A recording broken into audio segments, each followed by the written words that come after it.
I've installed plenty of larger mods on my STi, like this Noble Paint Match STi wing, a fresh set of smoke taillights, and full engine bay dress up. But sometimes it's the smaller mods that make the most difference. So today we're gonna change it up a little bit and install a handful of smaller mods that should completely change the rear end look of the STi, all thanks to Import Image Racing. Let's get started. We're going to start by adding some contrast to the crystal pearl white paint with a Noble gloss black license plate frame. It should match up well with the smoke taillights. Once we remove the license plate frame, as always, we need to make sure we have a clean surface, so we'll hit it with some IPA cleaner and give it a good wipe down. A perfect fit. This is the gloss black version. They do make it in carbon fiber, but I like gloss black.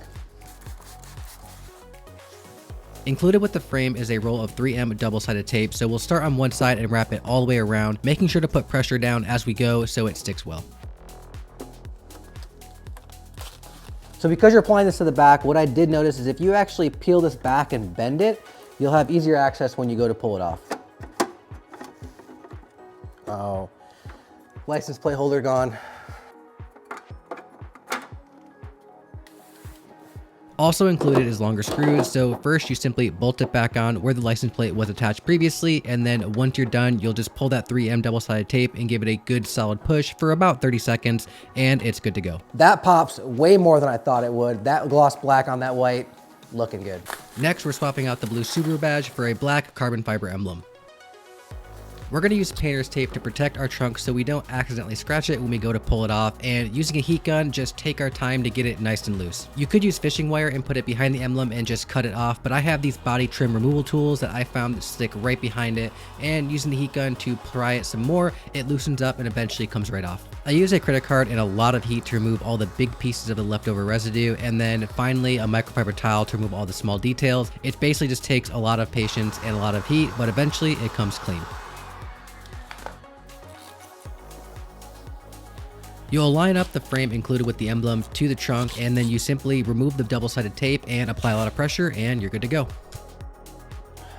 The carbon fiber Subaru emblem does come with a front option too with it, but we're running badgeless, so we're not going to be installing that today. However, we are going to be doing some front end mods very soon, so you know what to do. Hit that subscribe button, turn on those notifications so you don't miss it, and give this video a thumbs up. Moving on to the lower part of the bumper, we have these Noble Paint Match exhaust finishers. I could have went with black ones to give it a darker look, but I really wanted to have a strong contrast, so I chose the crystal pearl white. Once they're both clean, I'll use the included double-sided 3M tape and put one on the bottom on the inside and then one on the top lip.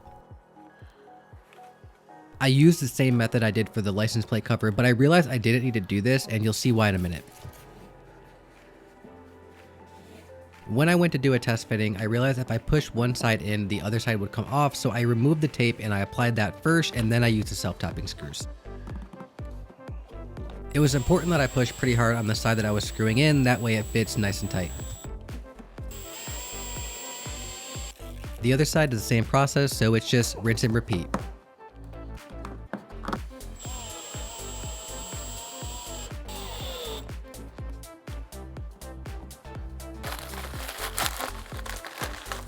For the final touch, we are going to replace the Subaru badge with an all black badge. Using painter tape, we're going to align it around the current badge to give us a frame of reference. Removing the letters one by one was actually much easier than removing the Subaru emblem. It just takes a lot of time and a little bit of patience. I also could do it by hand. I didn't need any tool or anything to pull them off. Removing the letter is as simple as using a microfiber towel and going through each one with heat one by one. And then using a little bit of glue gun, I'll use that to remove any of the last bit of residue, and I'll do a quick swipe with a regular IPA cleaner.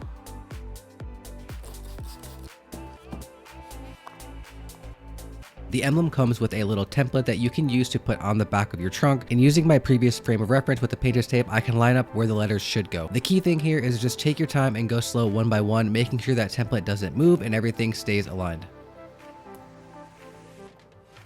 And then slowly removing the template, I was able to make sure all the letters were stuck in place and straight.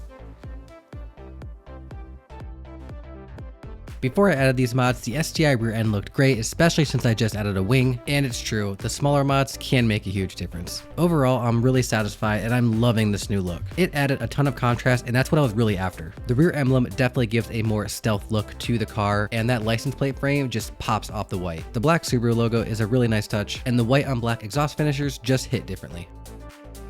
Let me know what you think of these mods down below in the comments, and be sure to check out this video right here.